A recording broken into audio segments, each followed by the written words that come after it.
Sword in your hand, what else are you doing?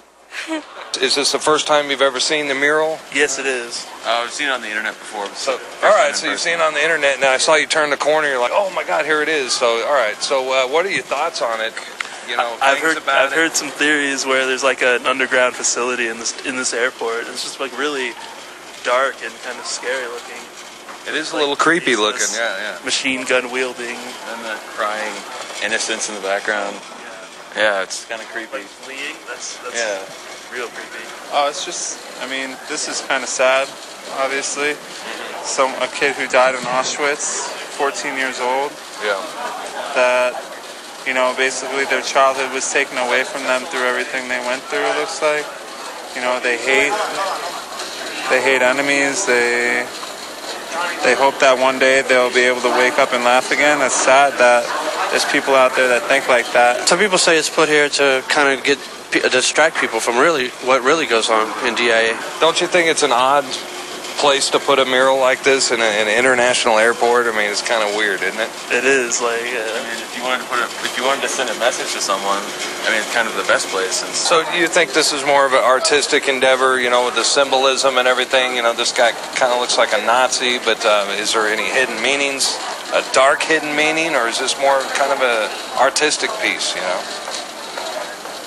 I'm not someone who looks at things in a dark, hidden type of way, so to me, I don't look at it like that. You know, the most disturbing piece of this whole thing is just that. That's what gets me the most. What about the rumors that there's a whole underground type of bunker here? Have you heard those as well? Those? Do you think there's any truth to that? Definitely possible. More possible than what they give you on the news. It looks funny the way that you can see when you're coming in. You can see that there's construction's been over for years here, but there's construction everywhere, all over, going on the grounds of the airport. Continuous construction at all constantly, and you can see them actually working up, because once it's a hill, and they'll have a road that goes around it, and you come back a year later, and there's two roads because the hill's kind of moved up, as if the hills are expanding upwards. Yeah. You think it's an odd place to have a mural like this in an international airport? Absolutely. Absolutely. I don't know what its place is here or why it's here. It's definitely not something you expect to see walking through an airport, though. I hear you. So.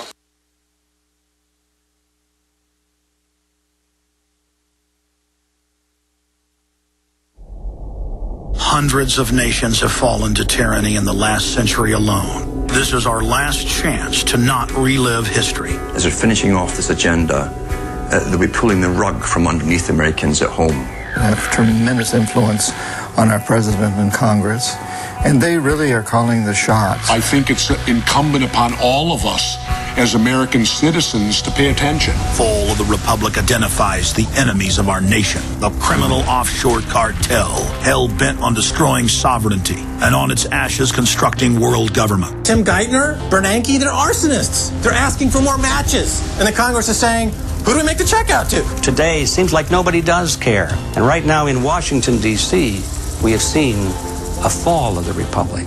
Get your copy of Fall of the Republic on DVD at Infowars.com or watch it online right now in super high quality at prisonplanet.tv.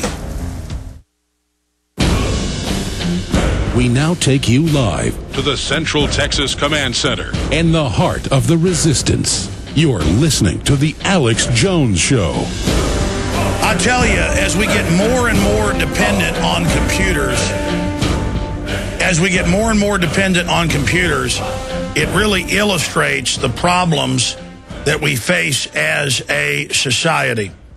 Because David Icke is in the other side of the world, I think it's New Zealand. For an hour, he's been sending us his phone number, because when he got up in the morning, he was going to give it to us, and it's not come through our email. So here he is, 45 minutes later than he would have been, and he's been sending it. And I've seen that with emails at my home, here, you name it. It's like they're going somewhere first, and then I get them later. It's just amazing. And they admit they're going through these. So who knows what's been going on. We're going to talk to David for about 30, 40 minutes, and then Mike Adams will be here for 2 hours on them arresting people, selling raw milk. Now they're going after folks drinking it like it's PCP or something. They've got to destroy it first. Mike, you're going to be back in about 30, 40 minutes after we talk to David Icke, who, thank God, came through. His emails finally, 3 of them just came through. We can see the timestamps that they were held up, I guess, from the other side of the world. I mean, it took a year to get a letter, so it's not too bad. But something might be going on. Mike Adams, the health ranger, what's coming up when you're filling in for me coming up? All right, well, first of all, big hello to David Icke. It's great that he's on. I just want to give a shout-out to all of the Natural News fans and listeners out there. That I'll be back on right after David Icke, and we have a lot to cover. The raw milk protest that just took place. We've got guests calling in from Occupy Oakland, and there was a lot of crazy stuff that went on there in the last day. An attack on Whole Foods, probably provocateur. Whole Foods attack, yeah. So that's who I have on. We got a lot of great information coming out, and people will definitely want to stay tuned and listen in for that. All right. Well, thank you, naturalnews.com. Thank you, Mike. We'll talk to you in a moment. Now going to David Icke for an abbreviated 30-minute interview because he's got stuff he's got to do. David, you're in New Zealand, right? Yes, mate. I arrived literally a few hours ago, so I've not had a lot of sleep. But, yeah, it's the last stage of a Australian New Zealand speaking tour, which has been unbelievable. If anyone who wants to have confirmation that the world is waking up, just not parts of the world, they should have been with me in the last 7 weeks. I mean, when you get 2,000 people turning up at one event in a place called the Gold Coast in Australia, you know, given that I've been here a few times and talked to a phone box often before, you know that there's a wake-up going on worldwide. Well, there certainly is. I mean, I'm seeing this wake up worldwide. People who aren't well known or whose faces aren't recognizable kind of feel like they're alone. But when you are a David Icke or a George Noory or an Alex Jones, you do run into the people. And I'm telling you, David, 10 years ago, maybe 1 out of 15 people I walked by on a street anywhere in the U.S. would stop and talk to me. Now it's every 4 or 5. I can't go out in public now. And I must be wild for you. And it's not, oh, look, we're well-known, we're celebrities. You were a celebrity before you even got involved in this stuff. Champion goalie, national TV host, head of the Green Party. But are you not seeing the same thing now? The feedback, and I think it's important for those of us that are recognized to be able to tell the public, the dominoes have already fallen. That's why the elite's getting ready to start all these new wars. David, what's happening in Europe with the Vatican calling for world government, global currency, the open call for Israel to attack Iran? It seems like the quickening is upon us. Yes, it is. I mean, there comes a point, I said it years ago, when something's being manipulated covertly into place, that can go on for a while, but there comes a point where the new society that you want to introduce has to break the surface where it can be seen.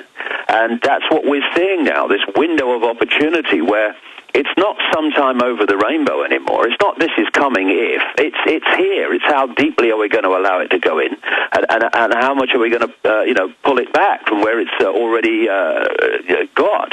And so we're now seeing the real blatant unfolding and calling for this whole structure of global fascist centralized control that we've been talking about all these years. And I think there's another thing here as well, which I've been aware of, Alex, for a long, long time.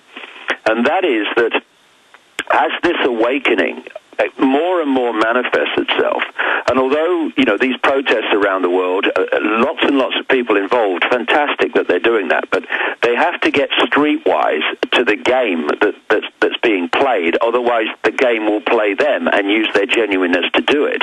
But this awakening is reaching the point where a massive Rubicon has been crossed. It's like in the Matrix movie where Neo is asked to accept the fact that he's a slave. That's the big Rubicon. Okay, I understand my situation. I'm a slave. Next thing, I'm not having it anymore.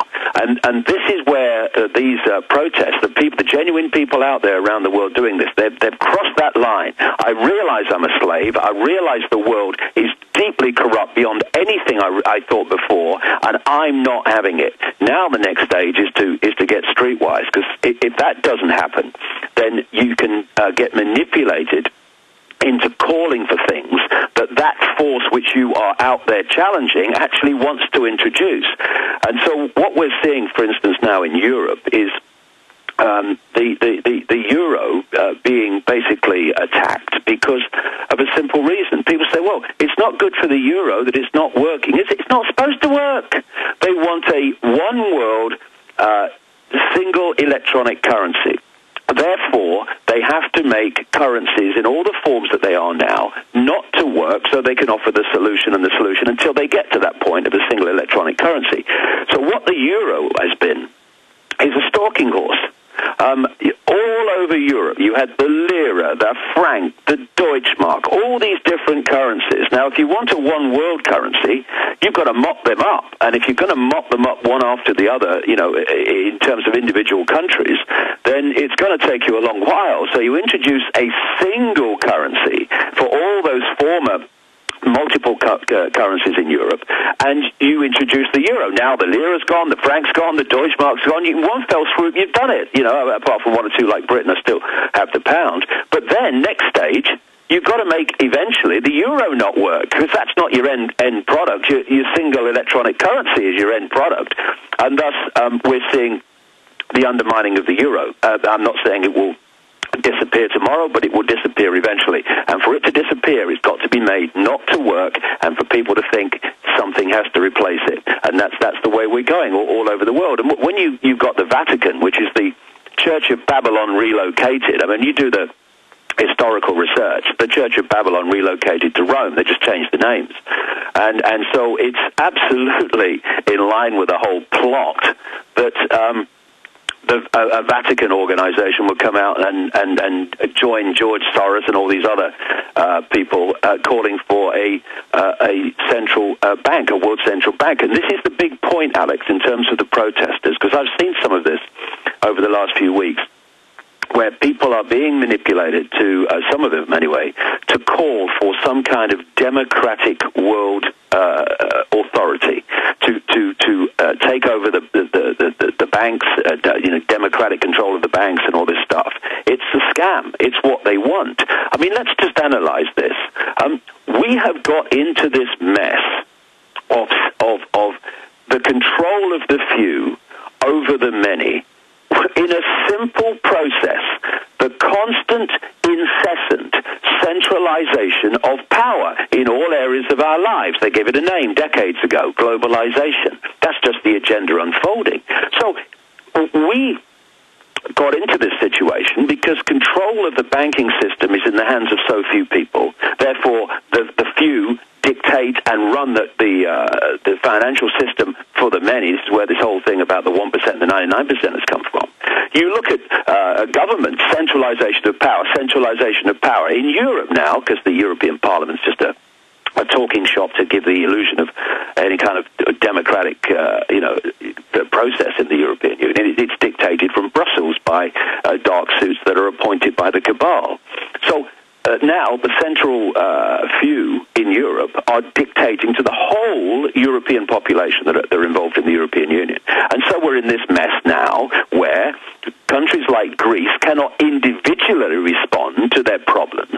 They have to do it collectively through this centralized organization because they're all members of the same currency, the euro. And where I'm going with this is this. We have got into the situation that has got people onto the streets of the world for the incessant centralization of power. So are we going to say the answer to that is even more centralization of power? Let's take it onto a global level now. Instead of having a European central bank dictating the economies and currencies of Europe, let's have a world central bank, and then they can do it to every country in the world. It's the other way, surely, we need to go. When the cabal has spent centuries and more incessantly centralizing power in the world, it's because it suits them. It's because the more you centralize power, the more power the few have over the many, and the more you centralize power, the more power you then have to centralize even quicker. This is why the speed of globalization, as it's called, has got quicker and quicker and quicker. So they want to go